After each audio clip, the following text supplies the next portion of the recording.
Madame, mademoiselle, monsieur, bonsoir et bienvenue dans notre magazine Il était une fois. Merci d'être avec nous. Ce soir, Il était une fois la sexualité récréative, titre du dossier numéro 102 des feuilles familiales. José Gérard, bonsoir. Bonsoir. Alors, merci d'avoir accepté notre invitation. Vous êtes le rédacteur en chef des Nouvelles Feuilles familiales. Peut-être pour celles et ceux qui ne connaîtraient pas cette revue, quelle est un peu la philosophie de votre magazine? Et je pense que le plus important est d'abord de dire que c'est la revue d'une association d'éducation permanente, Couples et Familles, et donc que les productions écrites que nous faisons sont le résultat de travail de groupes de parents, de couples qui se réunissent et qui s'interrogent sur les questions qu'ils rencontrent dans leur vie de couple, de famille, d'éducation, et qui consultent également des personnes spécialisées dans les sciences humaines pour avoir des éclairages divers et pour pouvoir proposer une réflexion à d'autres couples et d'autres familles. Alors, quelles sont les lignes forces de ce numéro 102? Eh bien, la première ligne de force, c'était un étonnement, un questionnement d'un certain nombre de personnes face à un grand bouleversement aujourd'hui, c'est-à-dire que l'on parle de sexualité dans les médias, dans les revues, dans les magazines, d'abord en termes de bien-être, d'épanouissement de soi, de plaisir. C'est relativement nouveau dans l'histoire. C'est en fait une des conséquences de l'apparition d'une contraception chimique fiable il y a une cinquantaine d'années, qui a fait évoluer la manière dont on parle et dont on vit la sexualité aujourd'hui dans les couples. Je pense que ça, c'est la ligne de force principale. Alors, quand vous avez proposé ce thème, quelles ont été les réactions par rapport à cette thématique justement de sexualité récréative? Elles ont été d'ordre divers, mais je dois dire qu'un certain nombre de personnes ont été très étonnées, voire choquées par le titre, qui évoquait pour elle le fait que la sexualité serait une affaire de petits jeux entre adultes consentants qui cherchent un peu des sensations fortes. En fait, il n'en était pas ainsi. Ce n'était pas la volonté du groupe qui a pris cette réflexion en main. Le but d'abord, c'était de se dire, tiens, qu'est-ce que ça change dans la vie de tout le monde, des couples comme des autres personnes, le fait de mettre le poids principal de la sexualité sur l'épanouissement de soi. C'est-à-dire que ça concerne aussi bien les couples les plus classiques, qui ont un projet de vie dans la fidélité, qui ont des enfants et qui essayent de trouver le bien-être et l'épanouissement à deux dans leurs relations sexuelles, mais ça concerne également des jeunes qui ont une sexualité aujourd'hui plus jeunes peut-être qu'il y a 50 ans et qui n'ont pas nécessairement de projet d'engagement l'un envers l'autre, mais ça peut être aussi la réalité de personnes qui vivent déjà depuis très longtemps en couple et qui ont un peu une usure de leurs relations sexuelles, ou des personnes qui se retrouvent séparées et qui se disent qu'ils aimeraient encore vivre des moments de tendresse, même s'ils ne se sentent pas prêts nécessairement à se réengager dans un nouveau projet de couple tout de suite. Est-ce que la tendresse, justement, elle a sa place dans cette sexualité récréative? Je pense. Évidemment, de nouveau, ça peut être très variable d'une situation à l'autre. Je pense qu'il y a des personnes qui cherchent des relations d'un soir, et Internet le permet très facilement aujourd'hui, où le contrat est très clair, surtout pas de sentiments, pas d'engagement. C'est une question de peau à peau, si vous voulez, de moments d'intimité où on cherche le bien-être uniquement. Maintenant, ce n'est pas nécessairement parce que le contrat de départ est celui-là qu'il n'y a pas de la tendresse ou des sentiments qui s'insinuent malgré tout dans ces relations d'un soir. Alors, dans ces recherches, justement, qui vous ont abouti à la publication de ce dossier, avez-vous le sentiment d'avoir eu des surprises? Vous dites, tiens, mon Dieu, ça existe, tiens, c'est étonnant, des étonnements, des surprises dans cette recherche? Je dois avouer que ce qui m'a étonné le plus dans cette recherche, c'est de prendre la peine d'écouter des personnes qui vivent des situations que l'on pourrait considérer, en tout cas dans le monde chrétien, comme marginales, voire vraiment très curieuses. Des personnes, par exemple, qui se sont essayées à des clubs libertins, des clubs échangistes, quel que soit le jugement que l'on peut porter sur ces pratiques.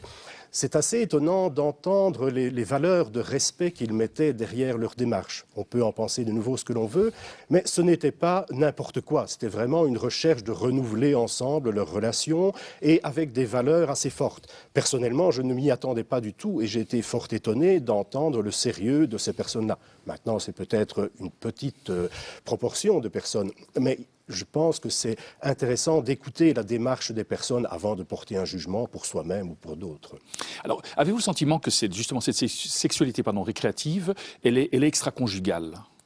Je ne pense pas, justement. Je pense que la recherche, je le disais tout à l'heure, des couples les plus classiques, avec un projet que l'on pourrait aussi qualifier de classique et de traditionnel, ont elles aussi le souhait et la volonté peut-être beaucoup plus forte que dans le passé de trouver l'épanouissement de chaque personne, mais aussi en commun dans leurs relations sexuelles. Et donc, il y a vraiment aussi une recherche de plaisir à deux, de bien-être à deux, d'épanouissement à deux.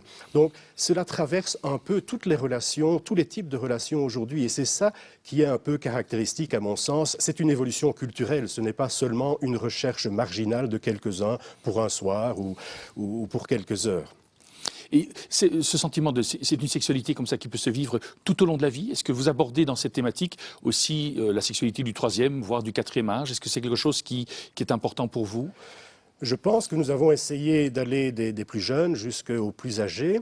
Et il y a d'ailleurs des personnes qui témoignent dans cette publication qui sont assez âgées et qui connaissent des difficultés liées à la sexualité des personnes plus âgées ou à des interventions chirurgicales, des choses comme celle-là, et où des thérapeutes témoignent à quel point ça reste important pour des personnes même fort âgées et où ça reste en tout cas la demande de l'un ou de l'autre et qui consultent parfois un médecin, un thérapeute pour essayer de trouver un peu un renouvellement de leur sexualité ou la capacité de continuer une vie sexuelle peut être sous une autre forme, mais ça reste très important même pour des personnes plus âgées. Donc quelque part vous brisez un petit peu ce tabou de croire que, allez, après 50 ans il n'y a plus rien, c'est ben non, quelque part cette tendresse-là, cet érotisme, il se poursuit tout au long de la vie. Tout à fait, et c'est peut-être ce qu'il y a de plus récent et de plus nouveau dans l'évolution des réflexions autour de la sexualité. Il est assez récent que l'on organise des colloques, que l'on parle entre professionnels de la sexualité des personnes du 3e et du 4e âge. Je crois que c'est vraiment quelque chose de caractéristique et qui montre à quel point c'est un courant culturel qui traverse un peu toute la société occidentale aujourd'hui et pas seulement les plus jeunes qui voudraient vivre une sexualité libérée. Non, c'est une recherche beaucoup plus profonde et qui concerne, je pense, tout le monde. D'une certaine manière, est-ce qu'on peut dire alors à ce moment-là que la sexualité que l'on redécouvre dans toutes ces dimensions est une véritable forme de langage de l'amour? Je pense, oui. En tout cas, ça peut être une forme de langage de l'amour. Je le disais tout à l'heure, il y a aussi une série de choses caractéristiques d'aujourd'hui, des démarches qui visent très, très volontairement à ne pas mêler les sentiments à cet aspect des choses. Il y a vraiment un peu de tout, mais ce n'est pas exclusif aux couples et ce n'est pas exclusif aux personnes qui ne veulent surtout pas de projet de couple. N'avez-vous pas le sentiment que, lorsque ce sont une sexualité sans lendemain, par exemple, n'assistons-nous pas à une forme de réification, de chosification de l'être humain, où quelque part ce n'est plus la rencontre de deux sujets à part entière qui partagent une forme de langage? C'est en tout cas un risque énorme, bien sûr, puisque si l'on a comme contrat de départ qu'on ne mêle pas de sentiments, on ne mêle pas d'engagement, ça veut dire que l'on considère l'autre comme un accessoire ou comme un objet de plaisir d'un moment, d'une heure ou deux, et puis c'est tout. Mais je pense qu'une des choses que l'on découvre aussi quand on écoute les personnes, quand on écoute les thérapeutes qui reçoivent parfois des personnes qui ont tenté ce genre de choses, c'est de se dire qu'il est tout de même bien difficile de séparer dans l'être humain ce qui est de l'ordre de la peau, du sexe, de la sexualité uniquement corporelle, de séparer cela d'une certaine tendresse, d'un sentiment. Et donc, si on commence à aller vers les sentiments, il y a aussi le souhait que le lendemain, ce ne soit pas tout à fait fini. Et donc, il y a cette volonté de rester dans quelque chose où l'autre, finalement, est l'objet de mon plaisir, mais souvent, c'est bien difficile, et c'est souvent, au départ de ces réalités, que de grandes souffrances apparaissent, parce que l'un ou les deux se retrouvent emmenés vers quelque chose qui n'est plus de l'ordre du simplement physique, mais qui est de l'appréciation de l'autre. Merci en tout cas, José Gérard, de nous avoir pris le temps de nous présenter donc ce dossier. Je rappelle le titre Sexualité récréative. Nous pouvons également vous retrouver sur le net. Vous avez un site www.couplefamille.be. Nous arrivons déjà au terme de notre magazine. Merci de nous avoir accompagnés.